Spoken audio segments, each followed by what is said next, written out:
তীব্র দাবদাহে ইউরোপ জুড়ে আরও ভয়াবহ রূপ নিয়েছে দাবানল। স্পেনে ঐতিহাসিক এক মঠের দিকে আগুন ছড়িয়ে পড়ায় স্থানান্তরিত করা হয়েছে ৩ রাজার দেহাবশেষ। অন্যদিকে জার্মানি ও গ্রিসে হাজার হাজার পর্যটক ও স্থানীয় বাসিন্দাদের নিরাপদ স্থানে সরিয়ে নিতে চলছে উদ্ধার অভিযান। মহাদেশের সীমানা ছাড়িয়ে এশিয়ায়ও থাবা বসিয়েছে এই আগুন। ইন্দোনেশিয়ায় দাবানলের কারণে বিষাক্ত ধোঁয়ায় পরিস্থিতি ভয়াবহ রূপ নিয়েছে। দাবানলের ভয়াল থাবায় লন্ডভন্ড স্পেনের উত্তর পূর্ব অঞ্চলের হুয়েস্কা প্রদেশ।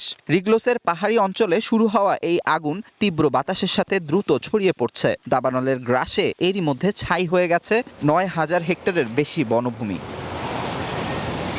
বনভূমি ছেড়ে দাবানল দেশটির ঐতিহাসিক একটি মঠের দিকে ধেয়ে আসে। তাই সেখান থেকে নিরাপদ স্থানে সরিয়ে নেওয়া হয় ১১ শতকের অ্যারাগন রাজত্বের প্রথম ৩ রাজার দেহাবশেষ। পাশাপাশি সরিয়ে নেওয়া হয়েছে ১৬টি শহরের সহস্রাধিক বাসিন্দাকে। অগ্নিকাণ্ডের পেছনে জড়িত সন্দেহে একজনকে আটকও করেছে পুলিশ। ভয়াবহ এই দাবানলের আঁচ এখন পোড়াচ্ছে জার্মানি ও গ্রিসকে। জার্মানির কোলন শহরের কাছের একটি গ্রাম থেকে প্রায় ১,৮০০ বাসিন্দাকে ঘরবাড়ি ছাড়ার নির্দেশ দেওয়া হয়।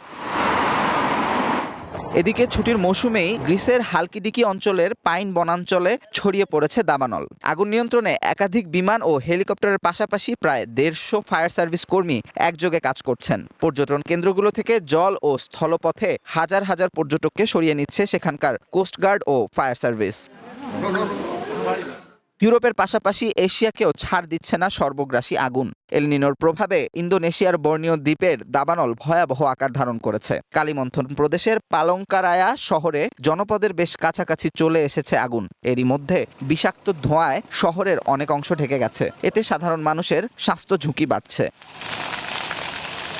দেশটির পররাষ্ট্র মন্ত্রণালয়ের তথ্য অনুযায়ী চলতি বছরের প্রথম ৬ মাসেই দেশটিতে ১ লাখ হেক্টরের বেশি বনভূমি পুড়ে ছাই হয়ে গেছে, যা গত বছরের তুলনায় ১১০%-এরও বেশি। এর প্রভাবে প্রতিবেশী দেশ মালয়েশিয়ার সারাওয়াক অঙ্গরাজ্যেও দেখা দিয়েছে মারাত্মক বায়ু দূষণ। Amanur Rahman, one international desk.